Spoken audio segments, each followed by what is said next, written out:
PeaceMaker. Hiawatha and the Peacemaker. Written by Robbie Robertson and illustrated by David Shannon. Read aloud by Mr. David Mercaldo.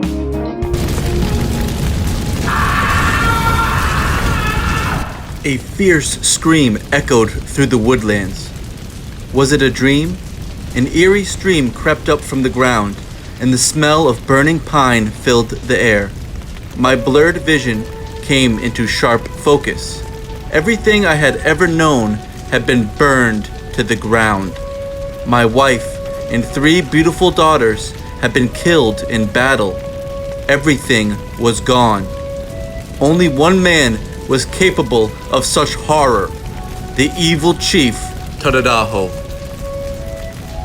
I took shelter up the river. I had only a small fire and a place to sleep.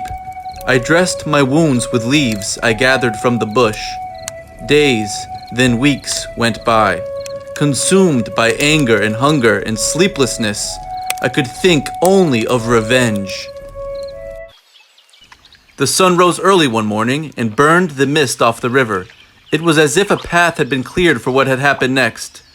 A blinding reflection came off the water, and from it a man paddled gently toward me. As he reached the shore, I realized the reflection was caused by the sun hitting his hand-carved white stone canoe.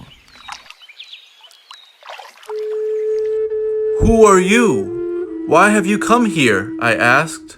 He answered only with a smile and handed me a string of wampum shells as an offering. We stood quietly, observing each other, and then he spoke, softly stumbling over his words.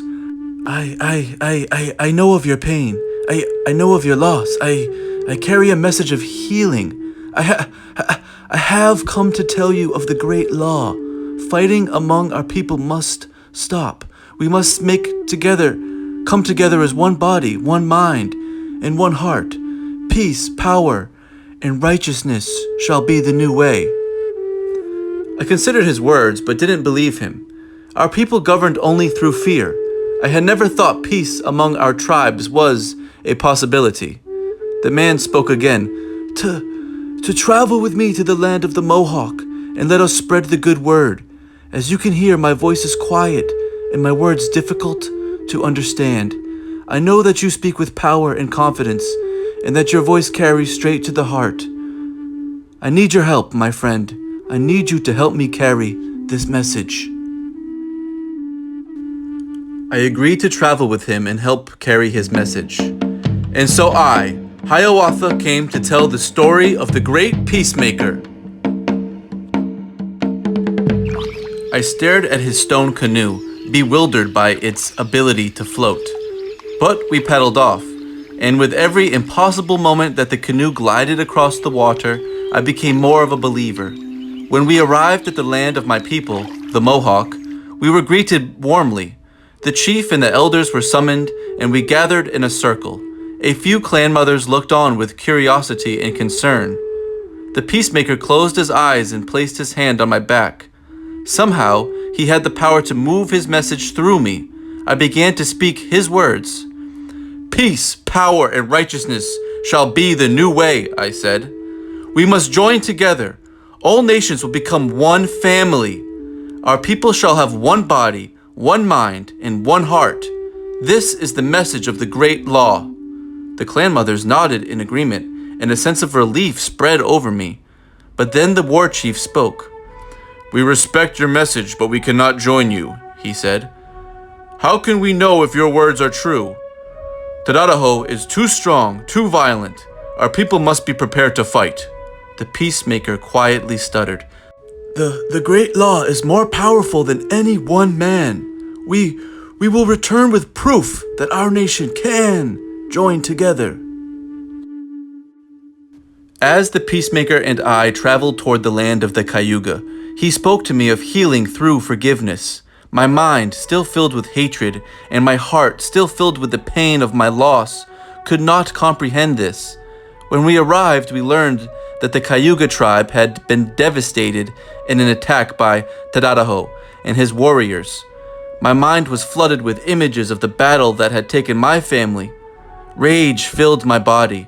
I turned to the Peacemaker and yelled, "We will never be free!" In an attempt to soothe me, the peacemaker asked me to sit with him in the Cayuga Council.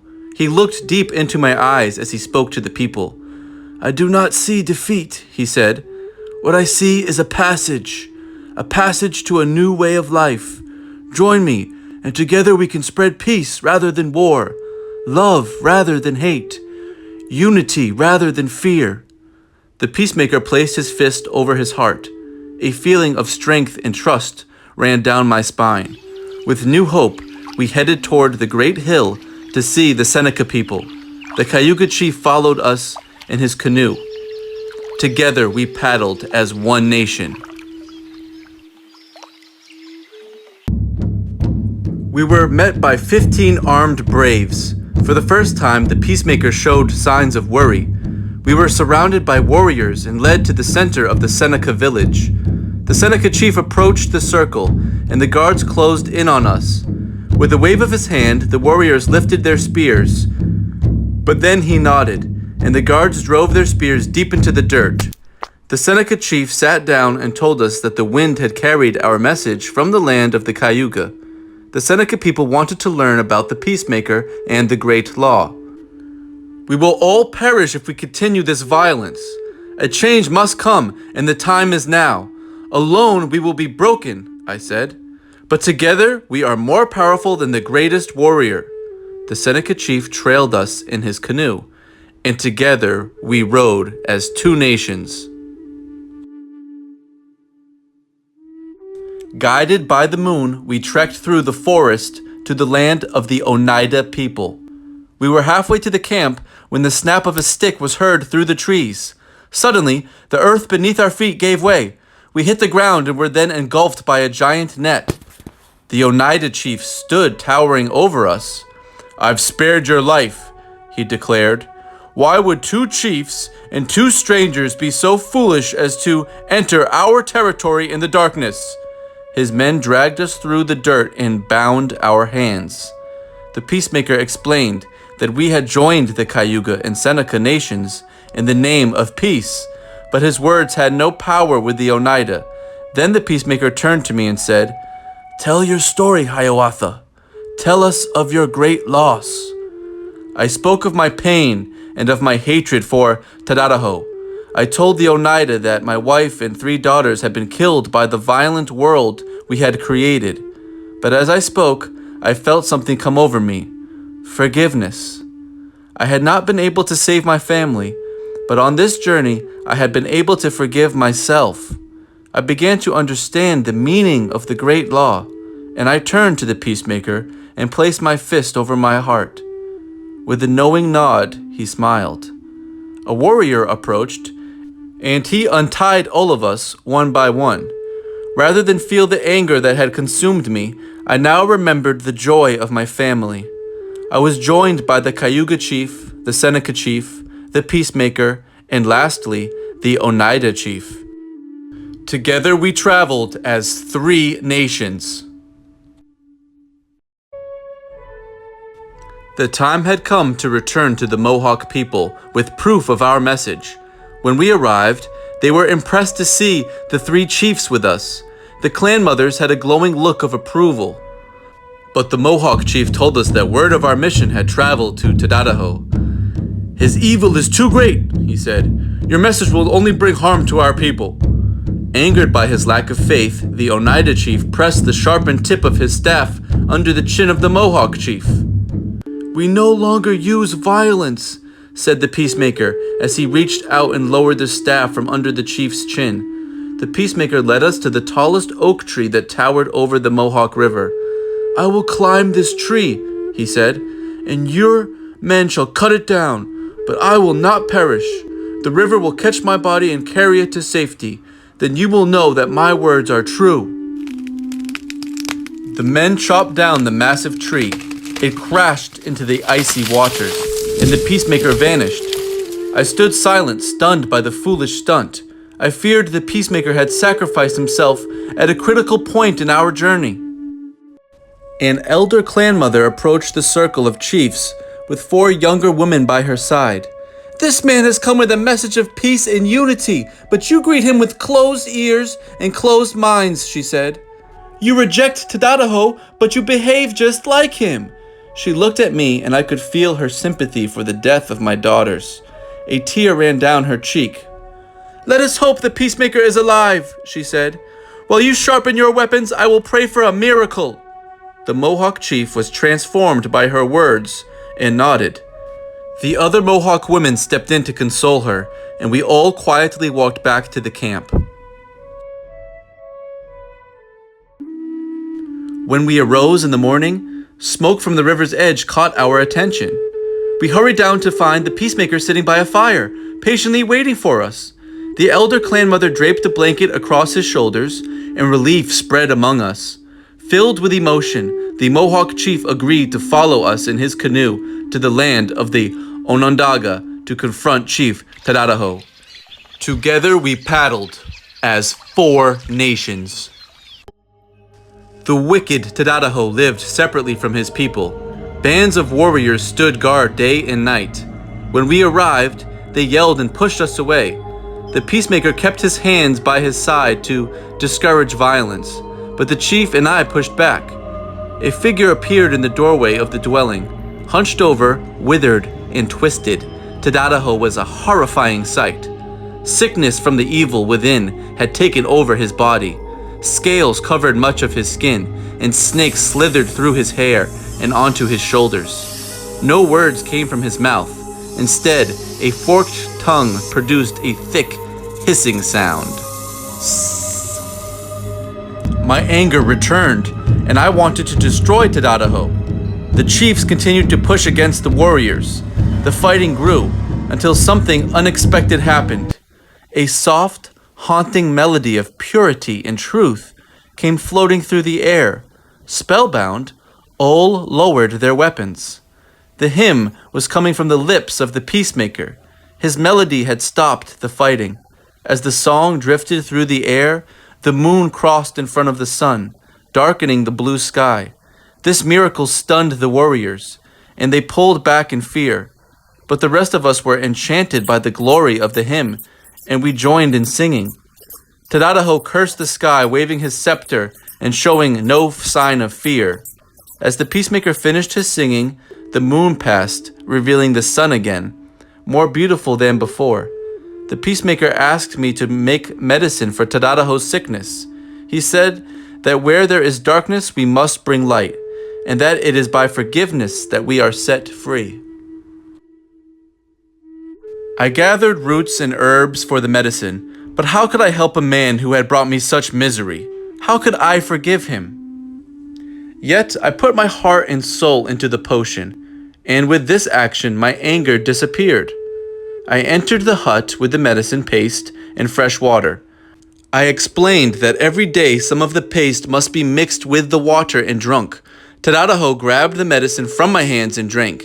His strained breathing eased. The evil look in his eyes softened. He appeared to wonder why a man to whom he'd brought so much pain would help to heal him.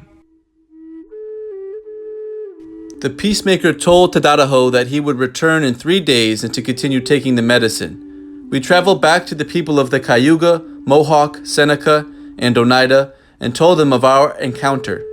On the 3rd day, a mass of people followed us to the land of the Onondaga to see Chief Tadodaho once again. Tadodaho's voice had returned, but he was still hunched over and sickly.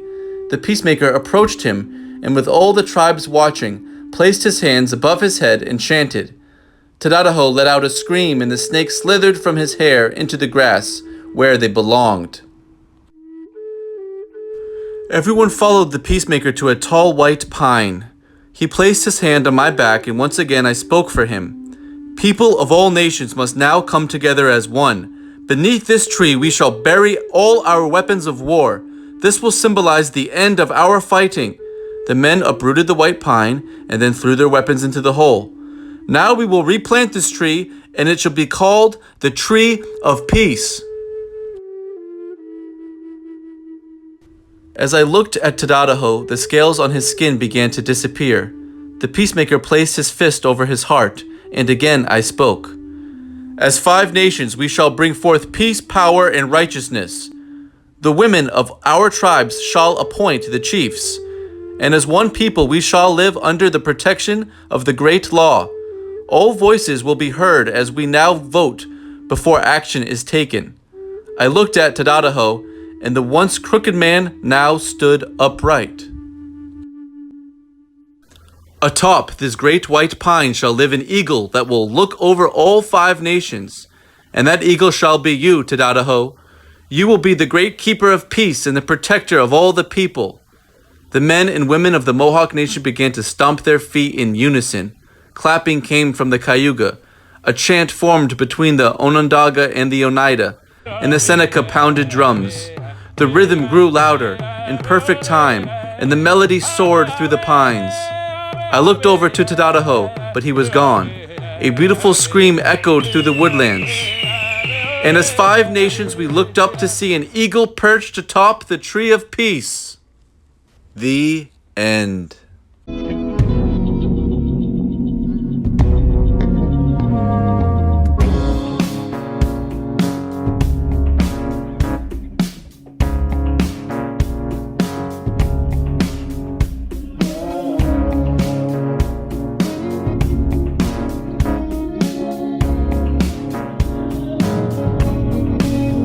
Many 100 years ago, in the North Country, war drums thundered through the pines.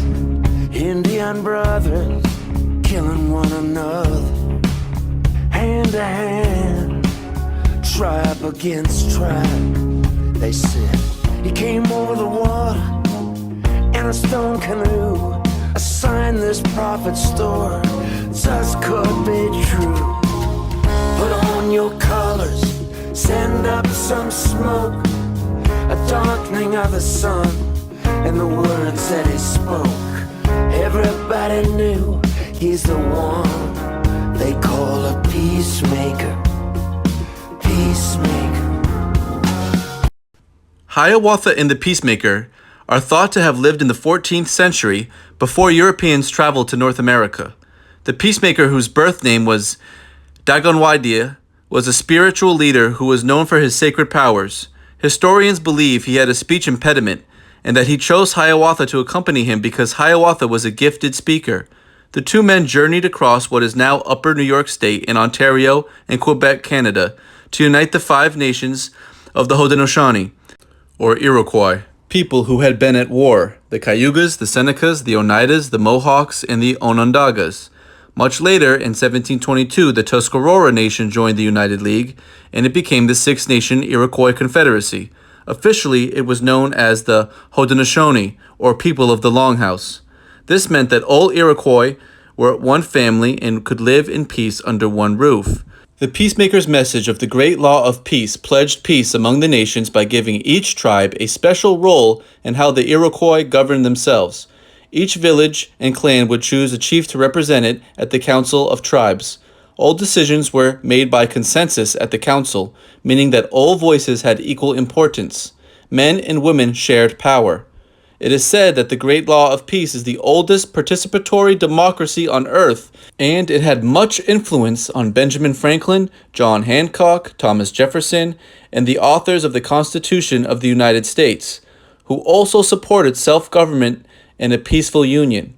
To this day, the 6 nations live in unity, harmony, and peace, based on the teachings of the great law from the PeaceMaker and his disciple, Hiawatha.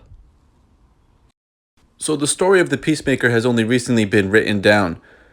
Originally, it is a Haudenosaunee story that would have been told orally, or by word of mouth. So now I will leave you with the original story as told by a Haudenosaunee storyteller.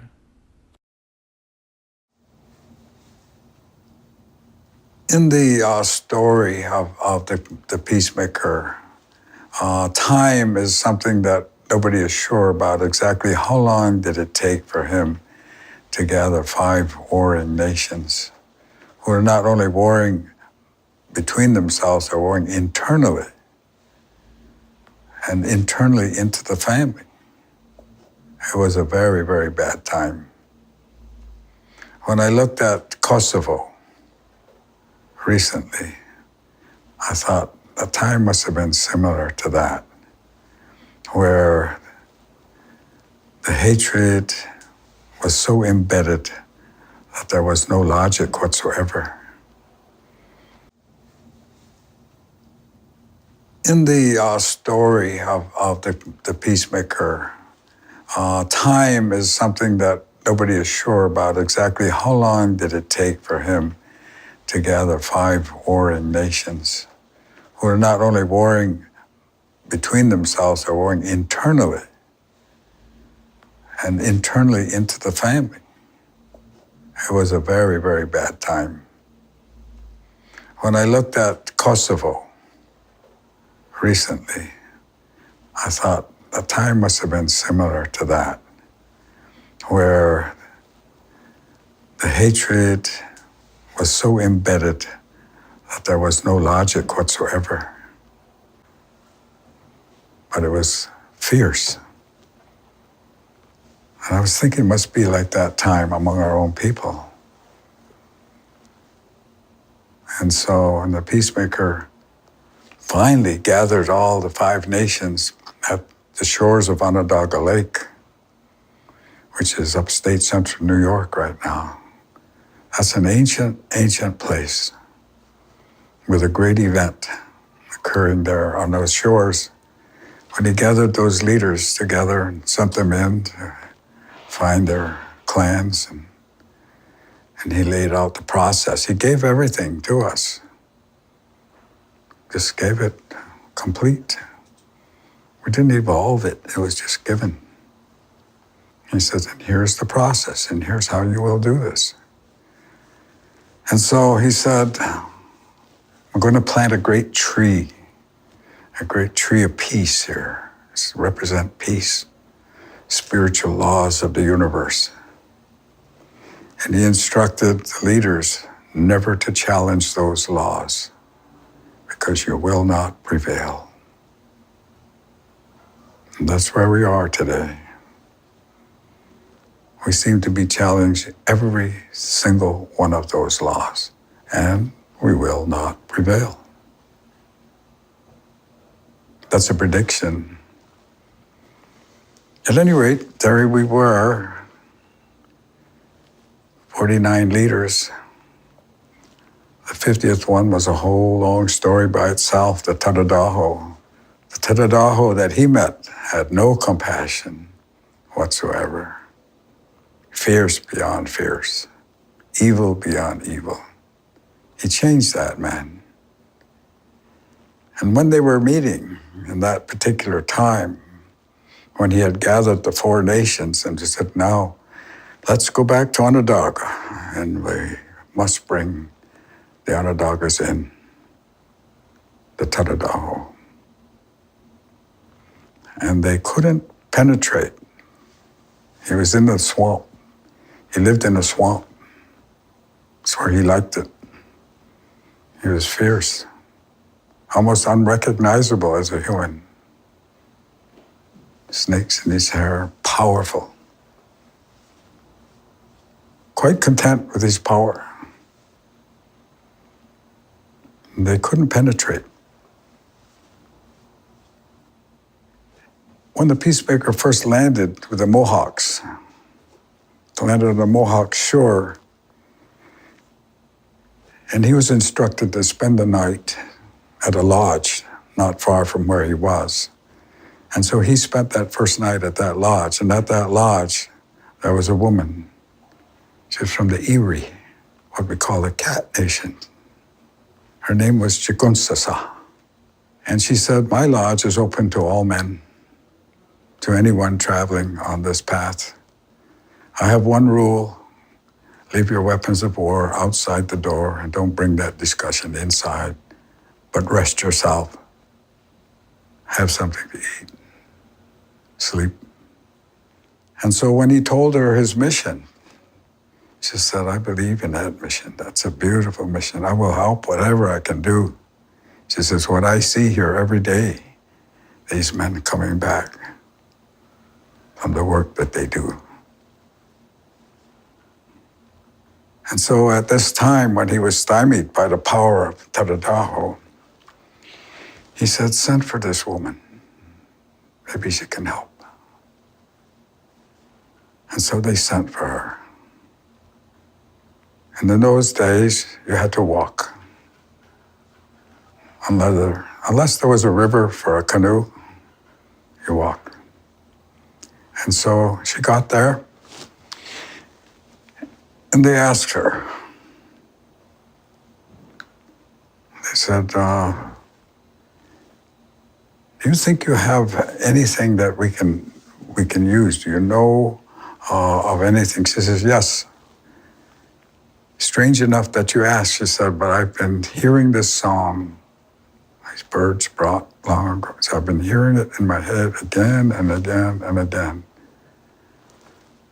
And so she taught those leaders the song. And when they started to sing the song and they moved towards the swamp, that song pulled Tadodaho out against his will. He was struggling not to be pulled out, but it was a powerful song. They were all singing it in a united voice. And he came out slow, so they were able to have a discourse. They were able to discuss. And they said, we need you to be here. He said, well, why should I? I have all that I need. I'm quite satisfied with what I am. I don't know what you're about, but it's not what I'm about. And it went on in that direction, and they were singing. And so they could see the snakes falling from his hair. And he was starting to transform into a human. And finally, they said, if you agree to join this confederation of peace, then Onondaga will be the center fire. And your title, your name, Tadodaho, will prevail from here on. And he agreed. And that's how the United Nations came together on peace. He said, I'm going to plant this great tree of peace for all to see, this great white pine. It's going to reach to the sky.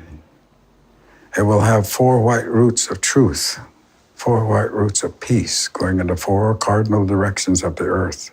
And those people who have nowhere to go can follow that root back to its source and agree to our law of peace and come under its great branches. And he said, I'm going to place on top of this tree the eagle, the leader of all the birds. And his duty will be to watch anything coming forth. And he said, in the hands of those leaders, you leaders, I will place a wing feather to brush away all things that are coming to the tree on those roots. That's the men. And so he set up this confederation. And he said, now I'm going to uproot this tree. And into this hole, I want all of you men to bring your weapons of war and cast it into this hole. He says, and the underground currents will carry them the 4 directions. And so he did. And one by one they came. And they threw their weapons of war into the hole. He said, you are now a nation of peace, ruled by law, ruled by the good minds. And that's how it began. And so that symbol still prevails. See it here?